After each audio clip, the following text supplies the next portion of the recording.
Welcome to A Canadian Investing in the U.S., a podcast and YouTube channel focused on Canadians buying real estate with host Glen Sutherland. Welcome to another episode of A Canadian Investing in the U.S. This week I wanted to talk about how to recession-proof your business, just some tips to go over to make things a little bit more secure and a little bit less vulnerable.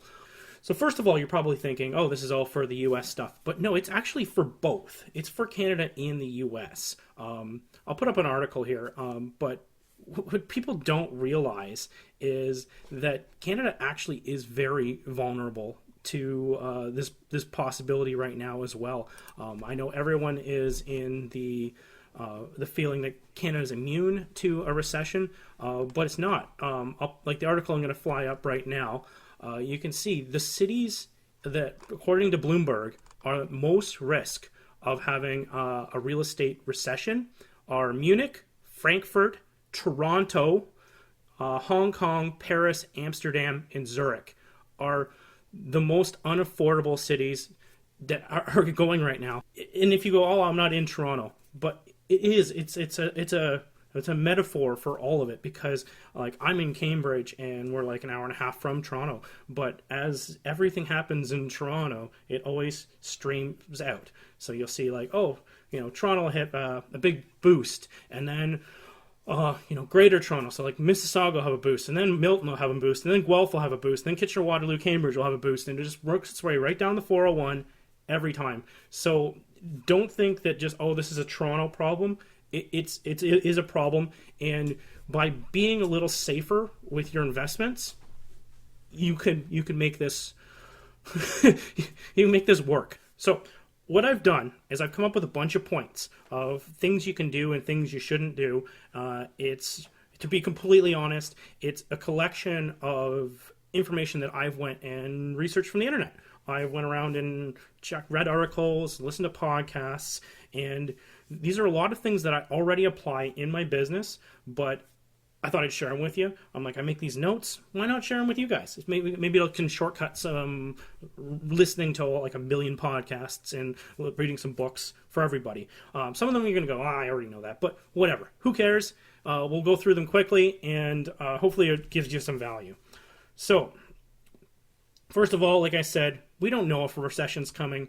They've been talking about this for like 3-4 years. They keep saying, oh, sell everything, get everything in cash, get ready for this big apocalypse to happen.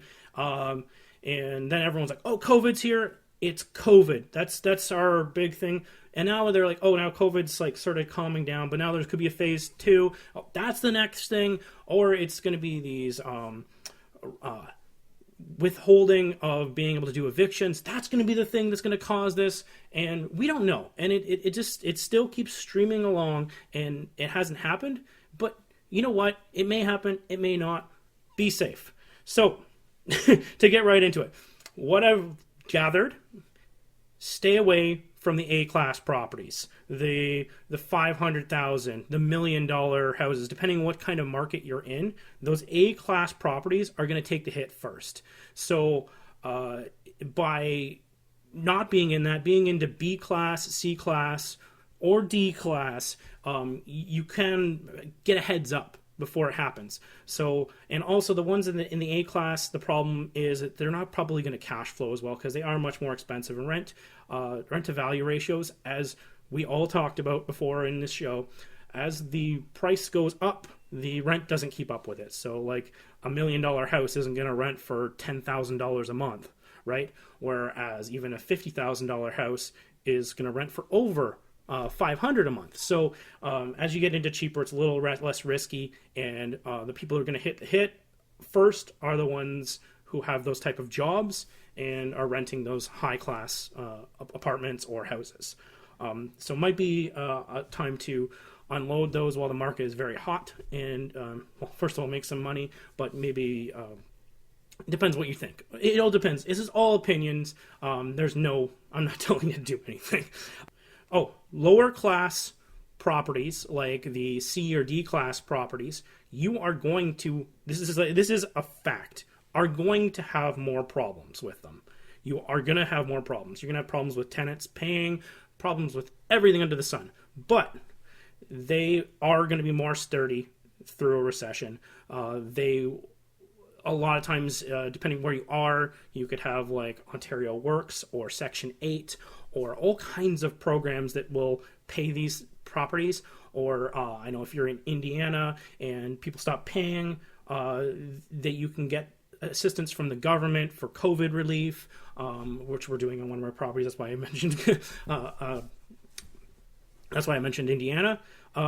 But there's programs, and sometimes the program is like, oh, we will subsidize, $600 a month of the rent. And if your property was renting for $2,500 a month, $600 is like a kick in the can. It's not going to help you.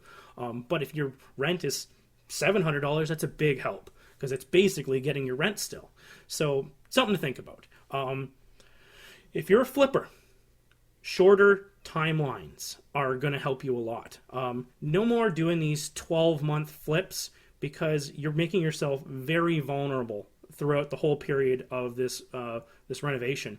If you believe a recession's coming and you do a 12-month flip, you're at the risk of something happening in the middle, right? And you may not be able to get the money you thought you could get on the exit. And that sort of goes hand in hand into buying it right. And that's what a lot of people ask me, like, oh, you're still buying? You're still doing this? Even through COVID, people are like, you back in March and April, you're still buying?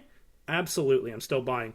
But I'm buying it right. You have to buy at a good enough discount that if something happens, you're not going to lose your shirt. You make sure you're buying it at 50 cents on a dollar, 65 cents on the dollar. Make sure you're getting a substantial discount. And when I say on the dollar, the way I calculate that is with the purchase price and the reno being at that percentage of the ARV.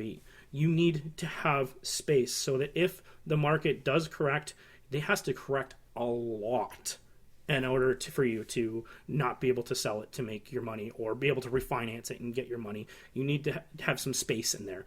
People who are going to be in the biggest trouble are the people who are buying turnkey, and you're buying it at a market value, and that could be very dangerous right now, because where is there to go? Like you're already bought at the top, so you need to be buying at a discount. You need to be not being lazy with your purchases. I don't care if you're buying in Canada or the US. Don't be lazy. Don't be buying it for what it's worth. Don't go into bidding wars and pay over what it's worth. You're going to get yourself into a lot of trouble. And for those people who are doing flips as well, have backup options. If this property doesn't go the way I was planning it to go, can I put it into some long-term financing? Could I put a lease option on this property? Could I turn it into a rental? Could I sell the property? Obviously, if you're flipping, have backup ideas in place, and know how to do those ideas. Like a lot of people are like, oh, my backup idea is a lease option, but I've never done one. So maybe do some homework, maybe some education might be in play too. For the Canadians investing in the US, this isn't going to be as well, it's pretty obvious, but avoid leverage. First of all, in most cases, unless we're doing a fix and flip loan, we are avoiding leverage. We're not taking on high leverage rates. And that's where you're going to get into trouble. If we're doing a fix and flip loan, we may be doing it at a 90% loan to value, which is a high leverage rate. So you better have some money as well as that. You probably, with everything, never be maxed out. Have backup money, because stuff does go out of whack. Stuff doesn't go to plan. It's difficult sometimes, and have extra money. Don't be running on your last dollar on these projects. And that sort of transitions into while the going's good, get your finances in order. So, for instance, if you go and ask your credit card companies to move your limit up, backup plans, go apply for lines of credit, go apply for home equity lines of credit on your houses. Even if you're not going to use them, just right now may be the time to get it. Also, the interest rates are disgustingly low, especially in Canada right now. The ad I saw this morning was 1.5% for interest for a mortgage. So this might be the time to refinance, especially if you believe a recession's coming, because you don't want your financing renewing in the middle of that, because there might not be good financing options. There might not be financing options. A lot of Canadian investors haven't been doing this investing thing long enough to actually have hit a recession, which is, when was the last one, 90s? So you haven't had that sort of thing. So what happens in the States whenever anything is sketchy, they, like COVID or the 2008 crash, they close. The banks close, they close the lending. And it's not likely that that would happen in Canada, but it could. So have your financing in order. That's how some people lost their houses in 2007. It just came due, their like the end of their term, and they needed to renew, and there was nothing to renew into, or not as many options, and they had to take crappy loans. So right now might be the time to get out of that loan and get into something a little bit more long term, right? Maybe, especially if you're in the US, maybe you just move some of these loans into 30-year loans. And I guess it all depends on what your time frame for keeping these is. So if you were thinking about selling the property in the next 2 years, maybe it's time to sell it now. If you believe a recession's coming, right? This is all if you believe. If you don't believe that, don't worry about it. But if you believe the recession's coming, it might be the time to unload properties that you're planning on going through, because the way typically a real estate cycle works in the United States is typically 7 years. It'll be about 2 to 3 years to hit the bottom, and then it'll take 3 to 4 years to recover, or to 5 to fully recover from the collapse that happened. In Canada, it's typically a 10-year cycle.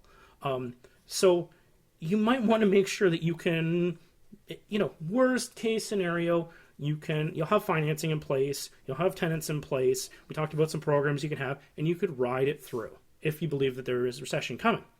So another thing to think about is building your credit right now. This might be but also we've always been doing that, right? We've been making our payments on time and building stuff, but this might be a good time to have good credit. So, because good credit is going to give you the better interest rates, especially if there's a downturn. A lot of times the qualifications to apply for mortgages, it may go from a minimum is 650 to 725, or I'm not a mortgage guy, but so those aren't actual accurate numbers, but it might change and you might need a higher credit score.